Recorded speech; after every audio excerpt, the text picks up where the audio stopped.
할렐루야. 주 예수님 은혜 안에서 평안하셨습니까? 우리 민족의 역사도 일반 은총 속에서 성령님께서 주도하신 역사입니다. 한국의 상고사 일반 은총은요, 구약의 하나님의 성령께서 주도하셨습니다. 마고성 시대에 환인, 환국, 환웅, 배달국, 단군, 조선국, 북부여와 열국, 이 모두 창세기 신앙을 일반 은총 속에서 성령님께서 보존시키셨습니다. 신약의 초기 기독교 신앙 전례도요, 보혜사 성령님께서 주도하셨습니다. 고구려, 백제, 신라, 가야, 발해 등 초기 주 예수님의 복음이 활성화되었습니다. 이 모두 보혜사 성령님께서 선교 사역을 주도하심에 포함이 되었습니다. 정말 재림 때 7명 성령님께서 세계 선교를 주도하십니다. 한국 교회를 세계 선교 마무리 국가로 주도하시고 주 예수님 재림, 요한계시록을 전 세계에 전파하게 하실 것으로 봅니다. 그래서 요한계시록 7장 1절에서 3절을 보시면 이런 말씀이 있는데요. 이 일 후에 내가 네 천사가 딱 내 모퉁이에 선 것을 보니 땅의 사방의 바람을 붙잡아 바람으로 하여금 땅에나 바다에나 각종 나무에 불지 못하게 하더라. 또 봄에 다른 천사가 살아계신 하나님의 인을 가지고 해 돋는 데로부터 올라와서 땅과 바다를 해롭게 할 권세를 받은 네 천사를 향하여 큰 소리로 외쳐 이르되 우리가 우리 하나님의 종들의 이마에 인치기까지 땅이나 바다나 나무들을 해하지 말라 하더라. 자, 이 시간에는요, 환인, 환국의 역사성인데요. 자, 환인, 환국의 역사성은 일반 은총입니다. 그것에 비해 성경은 특별 은총, 연결의 의미가 있는데요. 환인, 환국의 출발은 셈함, 야벳의 민족의 이동입니다. 그리고 환인, 환국의 역사성은 성경 셈족의 계보, 족보에 대한 역사성이라 할 수 있는데요. 자,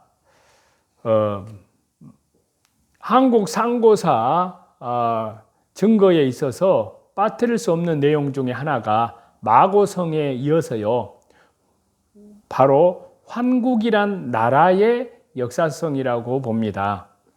환국의 역사성 입증이 선행되어야만 모든 역사를 정리하는 첫 단추가 바로 깨어지기 때문인데요.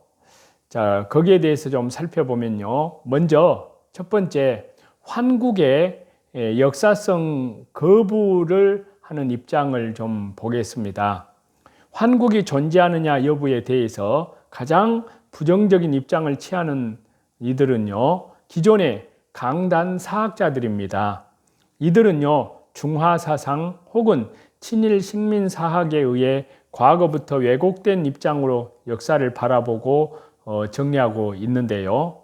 환국의 역사성을 강력하게 거부하는 또 다른 이들로는 기독교 역사가들이 포함됩니다. 자, 먼저 중국 중심의 역사관인데요. 고려 시대까지 중국 중심의 역사관은 없었다는 사실입니다. 자, 고려 시대만도 군사, 애교 강국이었습니다. 자, 고려가 군사 강국이라면 많은 사람들이 의아해할 것입니다. 그렇지만요, 이는 고려에 대한 무지에서 비롯된 태도인데요. 고려는 당대 중원을 차지한 송나라와 비교해 볼 때 국력 면에서 송나라보다 앞선 국가가 고려였습니다. 자, 구당서를 보면요, 고려 전성시 강병 30만이 있었다고 전해집니다.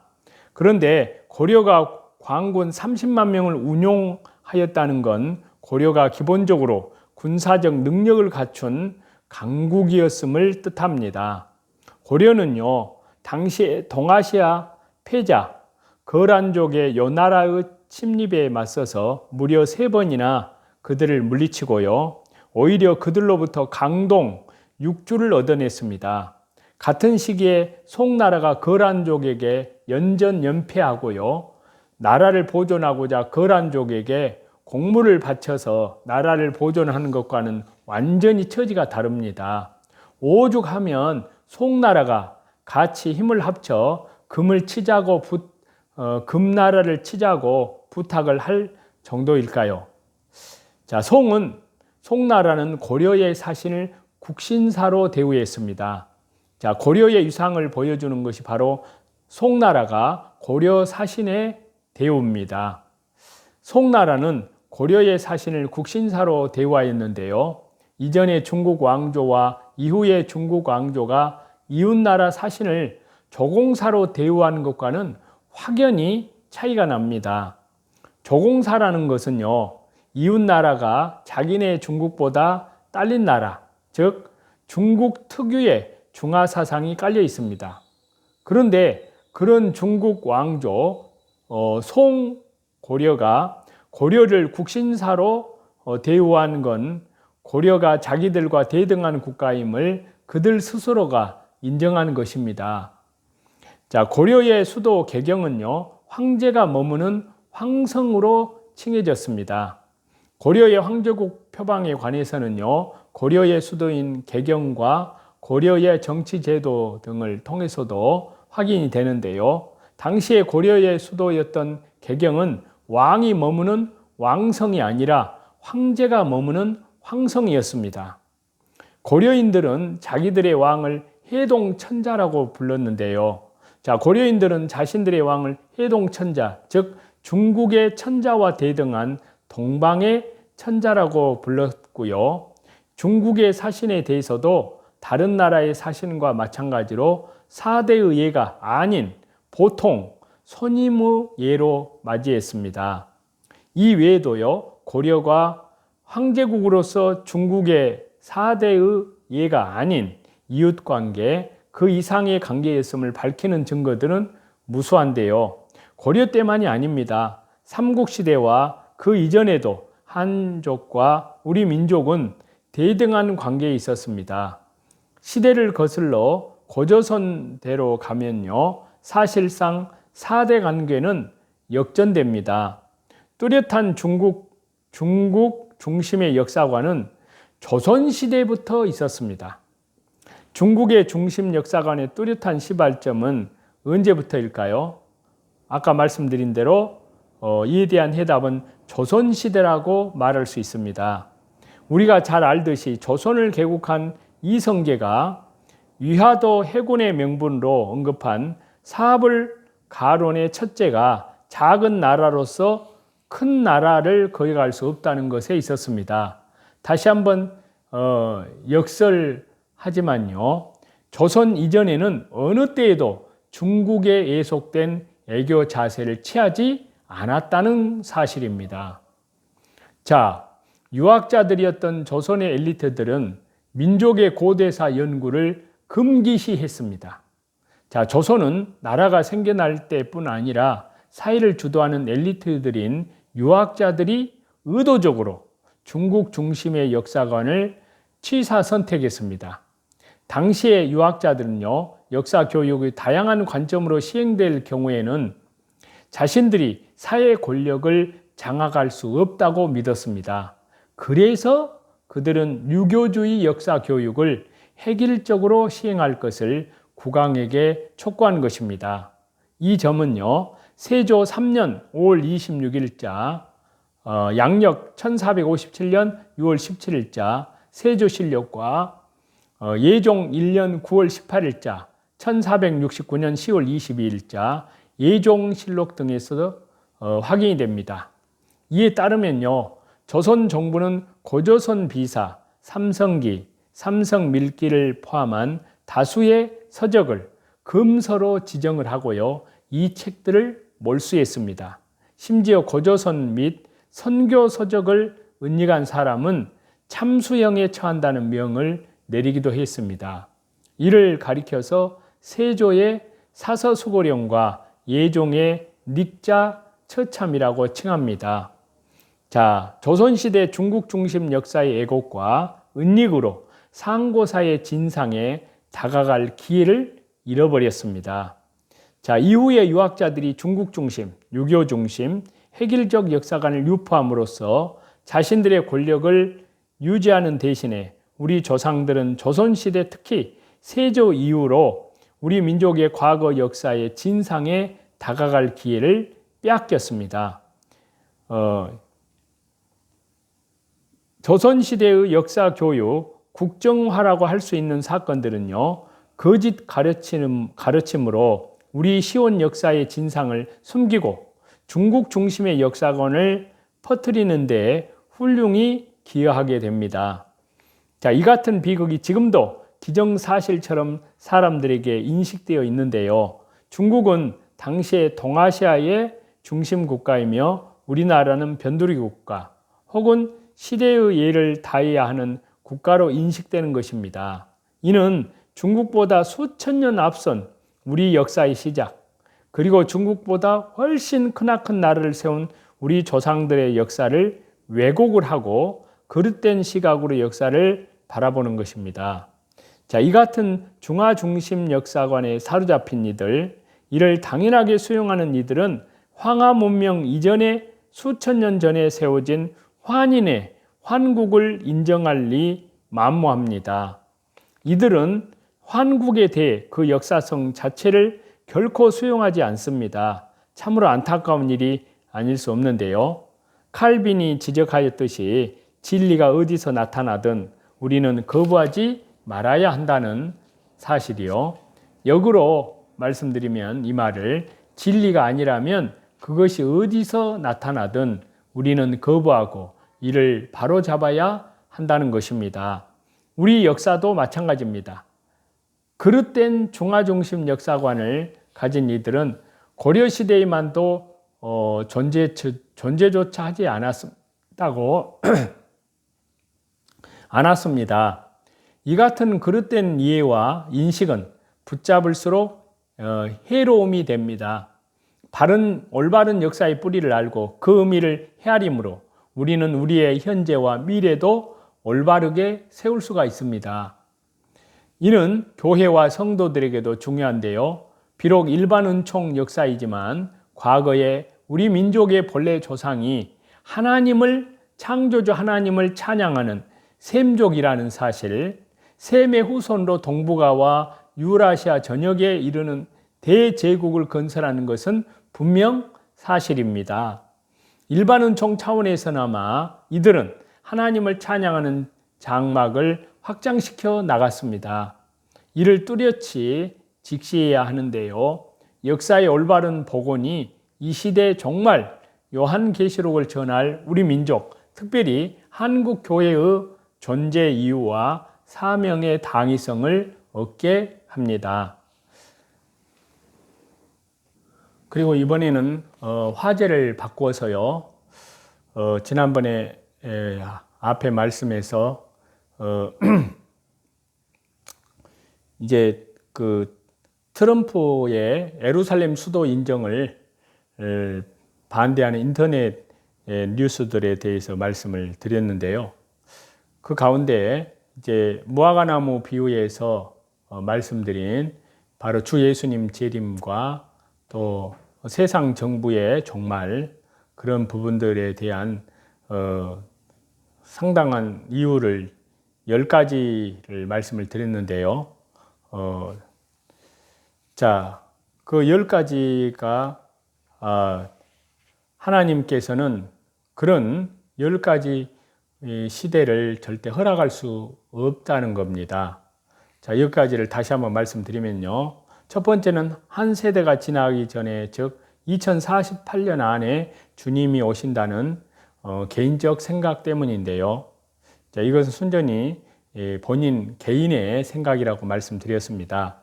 두 번째는 4차 산업혁명의 발전으로 인한 새로운 시대의 등장인데요. 이 새로운 시대는 인간이 신이 되는 시대가 되고 대부분의 인간이 트랜스 휴먼이 되는 시기가 2030년대입니다. 세 번째는요, UN 아젠다 2030이 마무리되면서 2030년대부터 5차 산업혁명 혹은 새로운 UN 아젠다가 발표돼서 인간과 기계가 결합되는 시기가 된다는 겁니다. 그리고 네 번째로는요, 생사복이 하나님 손에 의해 조정된 것이 아니라 인간의 손에 의해 조정될 수 있는 시기가 된다는 겁니다. 다섯 번째는요, 인간의 수명 연장이 인간의 손에 의해서, 하나님 손에 의해서 이루어져야 되는데 인간의 손에 의해 이루어지는 시기가 된다는 겁니다. 그리고 여섯 번째는요, 더 나아가 BCI 기술의 발전으로 인간의 기억이 사라지지 않는 시대가 되면 이 기억이 클라우드에 저장되면서 영생을 얻을 수 있는 시기가 된다는 것인데요. 인간의 모든 기록은 지워지나 기억은 지워지지 않는 영생의 시대가 된다는 것입니다.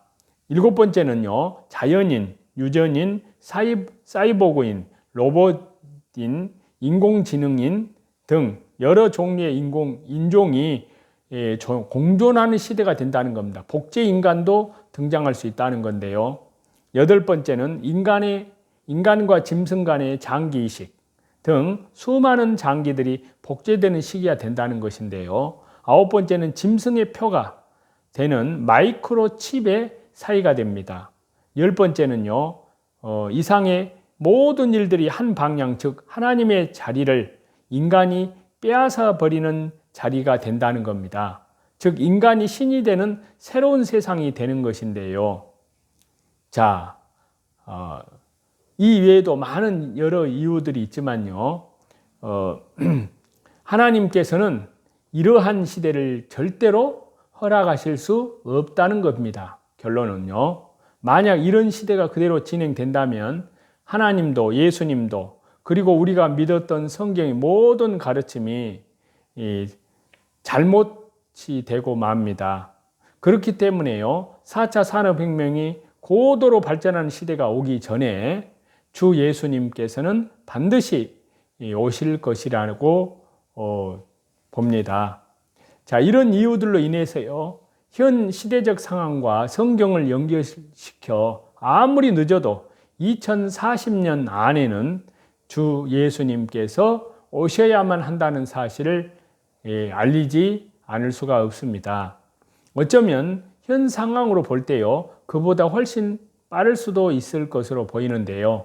그러나 그날과 그 시는 주 예수님, 주 아버지, 주 성령님, 성삼위일체 하나님의 소관이기 때문에 우리로서는 정확히 알 수 없다는 것이 저와 여러분의 분명한 입장입니다.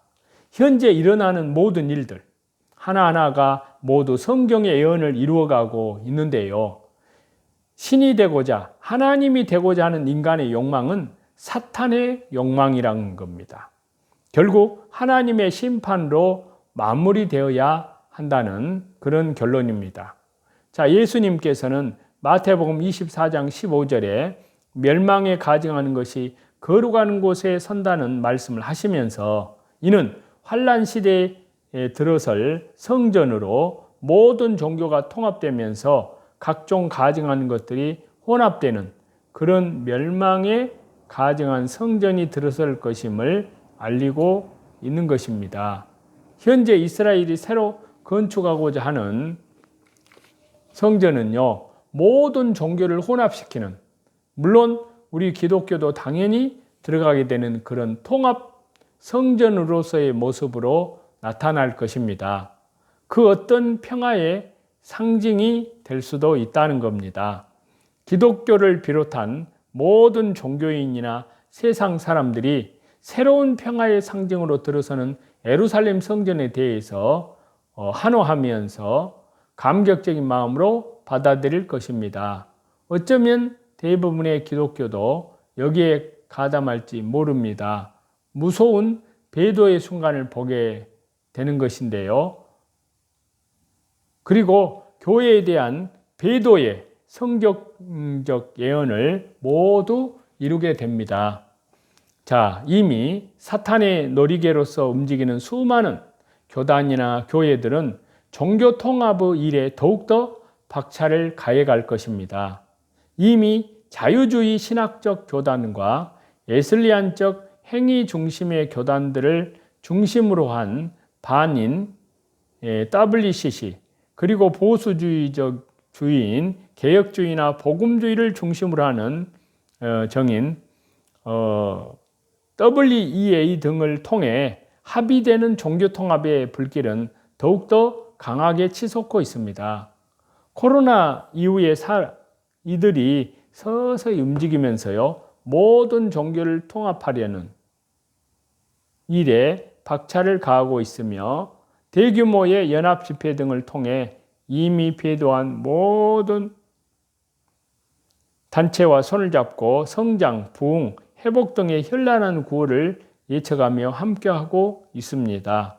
모두가 하나 되어 잘 살아보자는 것일까요? 참으로 슬픈 현실입니다. 세상적으로 보면은 참으로 좋은 세상이 오는 것 같지만, 그러나 이 성경으로 깊이 영적으로 살펴보면 슬픈 현실로 다가오고 있습니다. 그리고 신약성경 사도행전 이제 22장이 보면요, 사도 바울의 연설이 중단이 됩니다. 자, 사도 바울은 하나님께서 자신에게 예루살렘 사람들은 사도 바울 그의 증언을 듣지 않을 것이므로 그곳을 떠나라고 하셨습니다. 사도 바울을 이방 사람들에게 보내셨다고 말했습니다. 군중은 사도 바울의 말을 더 듣지 않고요, 다시 난동을 부렸습니다.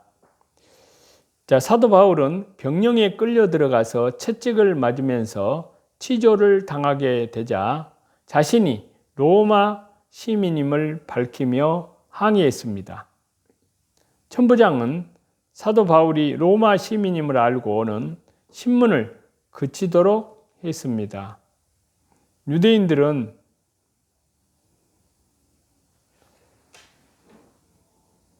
사도 바울은요, 채찍을 맞으면서 추궁을 당하는 상황이 되자 자신이 로마 시민인 사실을 밝히며 항의를 했습니다.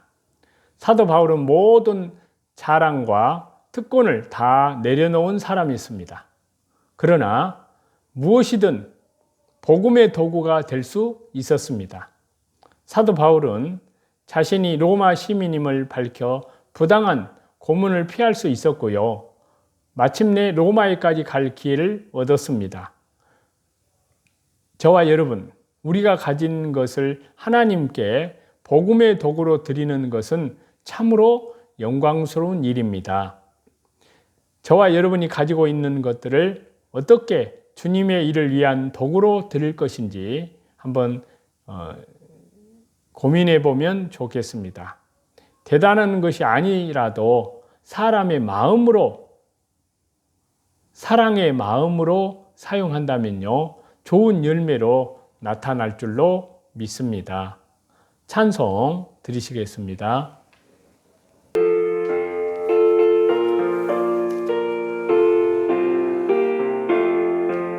주님 따라가며 복음 순종하면 우리 행할 길 안하겠네.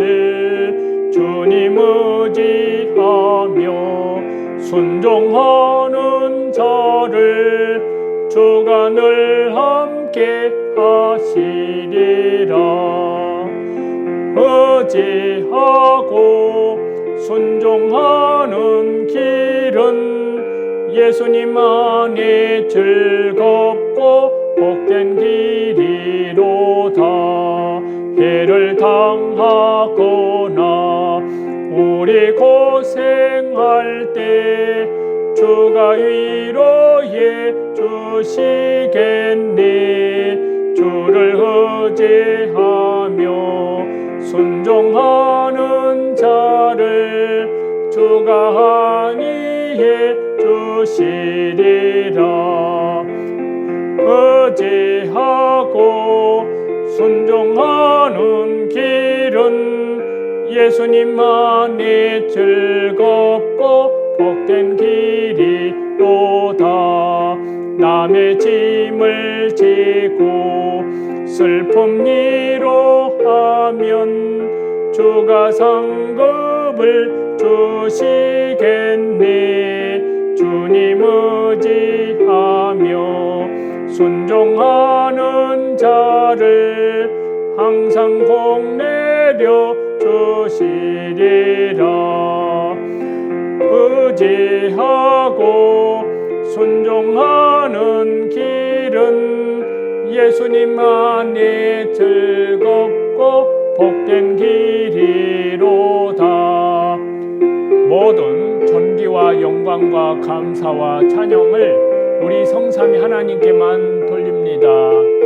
오늘도 자기를 지극히 거룩한 믿음 위에 건축에 나아가고 자기를 부인하고 자기 십자가를 지고 믿음의 주에 온전케 하시는 주 예수님만 바라보며 말씀 중심으로, 기도 중심으로, 예배 중심으로, 또 밖으로는 이루어진 영혼들에게 하나님 나라 주 예수 그리스도의 십자가의 생명의 복음을 전파하시는 성령님의 그 거룩한 역사에 쓰임받는, 또 모든 영적인 선한 싸움에 예수님 이름으로 승리하시는 저와 여러분이 다 되시기를 우리 주 예수 그리스도 이름으로 간절히 축원합니다.